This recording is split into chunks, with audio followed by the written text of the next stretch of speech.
Welcome to SWW News. I'm Aaron Ree. And I'm Buddha Quake in for writer Greg. Writer Greg is out with personal injury. Right? So why don't you tell the viewers a little bit about yourself, Buddha? All right, well, I'm the husband of Prince Tempest Quake of House Lappin. I come from a place they refer to as the Leet Speak reality. I decided this time, rather than sitting at home and waiting for them to return, I would go where they went, especially since they've been working on building bonds with their sisters and taking on more duties for House Lappin. I think it's really interesting to see concrete proof of the existence of other realities. I guess it makes you my brother-in-law. Right? And I guess it gives you a completely fresh perspective of the events and politics of our reality, doesn't it? Well, I'm sure I've picked up a few of Tempest's biases unconsciously, but I believe in assessing the situation and coming to my own conclusions. So I try to take what they've had to say with a grain of salt. And to be honest, I wasn't entirely sure I believed in this alternate reality stuff until I got here. That's valid. Okay, well, welcome to the madness. You certainly picked an interesting time to join us. Interesting being the key word there. Maybe so. You ready to do the news? Well, you bet, Aaron. A new wave of the filking plague is already running rampant for the autumn season. We go live to the Center for Filking Control in press conference.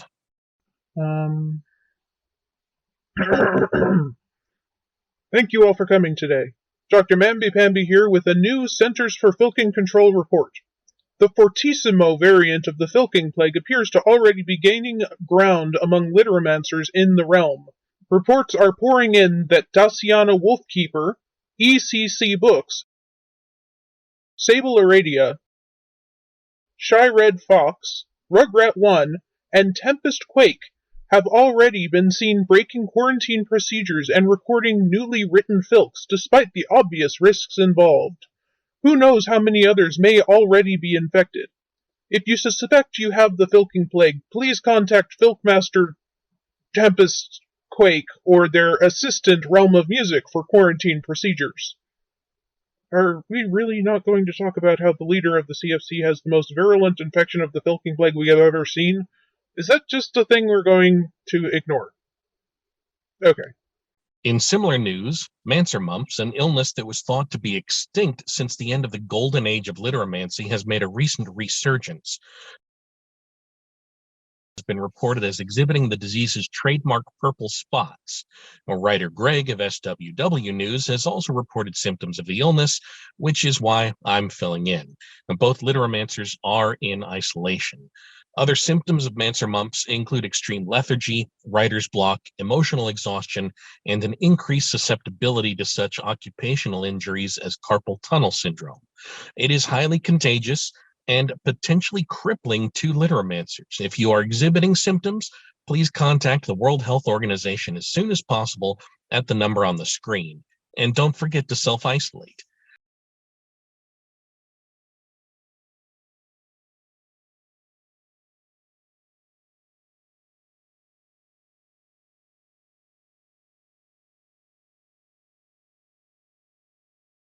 King Darth Nicholas of House Mellies said that her visit in the Mellies Protectorate was productive.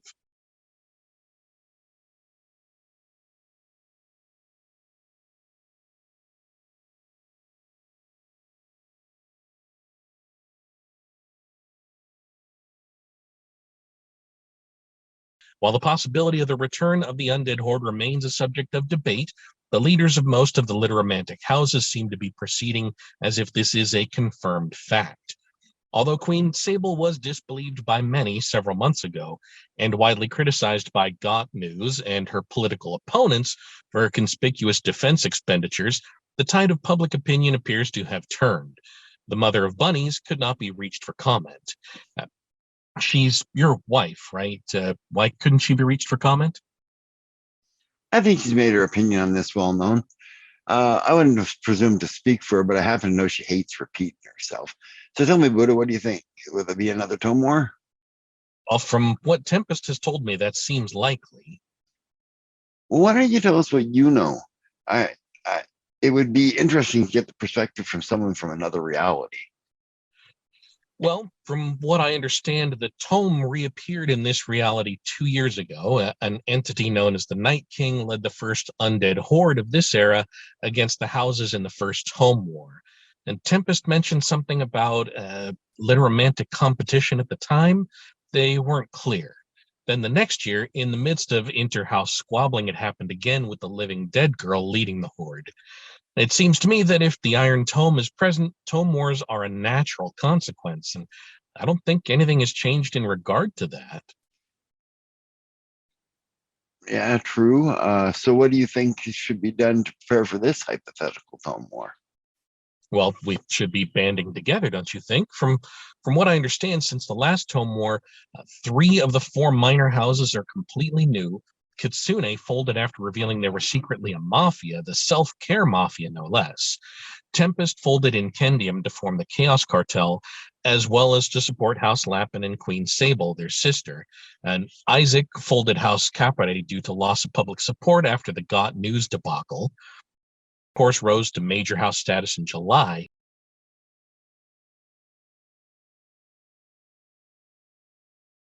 The minor houses, Iluris, were not recognized as houses during the last war, although most of their house leaders were present during the previous Tome War.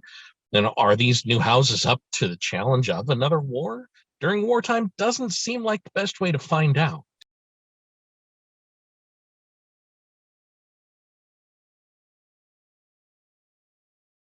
Although, as someone from the Leet Speak reality, let me tell you, their technomancy chops are not to be trifled with. Rumor has it, they're also working to negotiate a treaty between House Lapin and House Sauropoda, 2 houses that have been known to butt heads from time to time.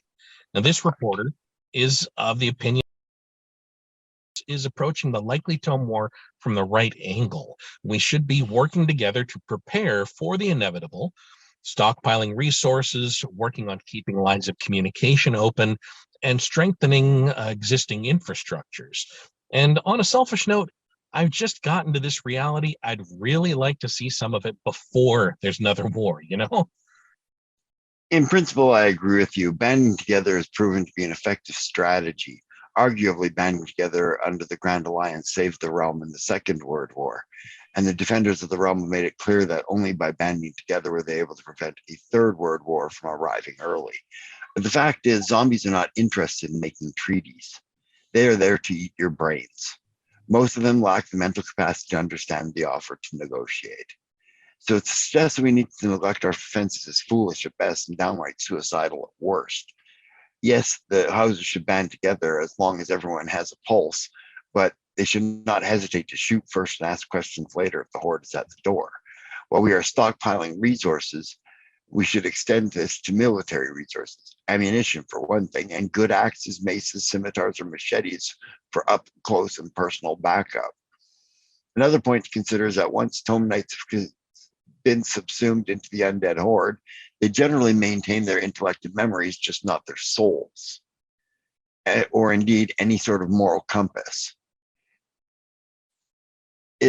Is it wise to share too much information with the other houses, knowing that this information may be freely available to the undead if they are turned? This ultimate civil war forces people, and especially littermasters, to weigh hard decisions to ensure their own survival. Right? Though I know my wife would disagree, one might say that when the horde comes for you, you don't have to outrun them, just your friends. I'm a soldier, Buddha. I believe in peace through superior firepower. So I would say, don't beat your swords into plowshares just yet. You know, I can certainly understand that, Aaron. And thanks to you, our viewers, for watching SWW editorials. Shall we get back to the news? You bet, Buddha. All right. The Carrot Throne continues to seize assets of the company under Lapin's anti-terrorist statutes. The company was declared a terrorist organization in the Lapin Protectorate immediately following the announcement of the International Criminal Court's decision to officially charge them with crimes against humanity. While this policy has been widely criticized by numerous global corporations and even other polities, protests continue to fall on deaf ears. In other news, more unusual creatures have been sighted in several of the world's major estuaries. 2 more reports have put the strange eyeball and tentacle fish in Puget Sound and Chesapeake Bay, and with sightings continuing in the New York Harbor and the Gulf of St. Lawrence, and sightings last week of similar creatures in the Han River estuary and the mouth of the Thames, some coastal authorities are beginning to take this matter far more seriously. The Lapin Protectorate and Sauropodia have both recently mobilized their coast guards and have diverted significant funding into them. Some speculate the recent arrival of the molluscan ambassador at the Warren may be connected. I don't suppose you could offer us any insight on this, could you? Well, my royal wife's been hosting Ambassador Stryker for a little over a week now. They've been discussing mutual matters of security, though whether that has any connection to this or whether it's just preparation for the next World War, I couldn't tell you. I personally met Ambassador Stryker, and he seems friendly and eager and to be helpful. Excuse me. This just in. The Iron Tome is missing. We go live to the Warren, where we're about to join the Chief Rabbit in a press conference. I will be brief and to the point. The Iron Tome has been stolen. Prince Tempest, who was on guard duty, was ambushed and knocked unconscious, and the tome was taken while they attempted to get their bearings. My sibling says the person who ambushed them was Lord Galacrond of House Millies. The Ausla have issued an emergency alert on Lord Galacrond. He is to be considered armed and extremely dangerous. If possible, he should be contained but not approached, and the Ausla should be notified immediately if he is sighted. I can't speak for the other houses, but I would imagine that similar directives to contact their security forces should he be sighted in other protectorates will soon follow. Security footage confirms that he portaled away from the ground, so he literally could be anywhere. There are indications that he is not acting of his own volition, but this should not deter anyone from acting to defend themselves. This is the Iron Tome we are talking about. It is dangerous, and any literamancer who holds the tome is also dangerous. If you are a civilian and you are not a literamancer, the best course of action, should you see him, is to immediately leave the area. We will continue to post updates as more information comes to light. As of now, the Lapin Protectorate is assumed to be at war. We are declaring martial law and imposing a strict sundown to sunup curfew, since undead are usually more active at night. More information will be provided from your emergency service providers through the CBC and on our Twitter feed at Lapin Tome Watch. Please listen to the police, the military, and other people in authority for their instructions, and we will make it through this, as we always do. Thank you for your cooperation. Lapin for life. Are you sure you should be in bunny form for this? It looks more official than a Wonder Woman costume, don't you think? Oh yeah, I guess you're right. Aaron, we've also received a statement from King Bob of Sauropodia. Shall I read it? Yeah, go ahead. Okay. Official statement from the Stone Throne. Amid the sightings of ICC dead people being reported all around the world, the Sauropoda Protectorate has put out an APB on ECC Books, who has mysteriously disappeared from sight.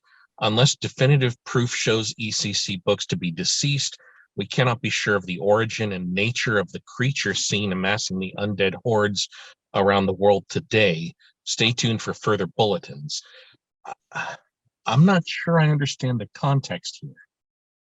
Well, during the April tourney, most Tome Knights had dreams of a Night Monarch election. And it's worth noting that ECC Books, or rather ICC Dead People, and Lord Gallowite, Lord Gallicon's undead identity, were candidates. Well, this clearly isn't good news. Do you know which of them won? I think it was ICC Dead People, but I understand the results of the election were really close. So what is this, like Ghostbusters? Choose the form of your destructor? so I know, man. At any rate, I have to saddle up for battle. So that's for SWW News for tonight. Thanks for joining us. You can support us at all these usual places: Twitch, Patreon, YouTube, and we'll see you as soon as we can. Oh, wow. I guess I better do that too, huh? Thanks for joining us, and we'll see you again on SWW News. Lock your doors, I guess. Here we go.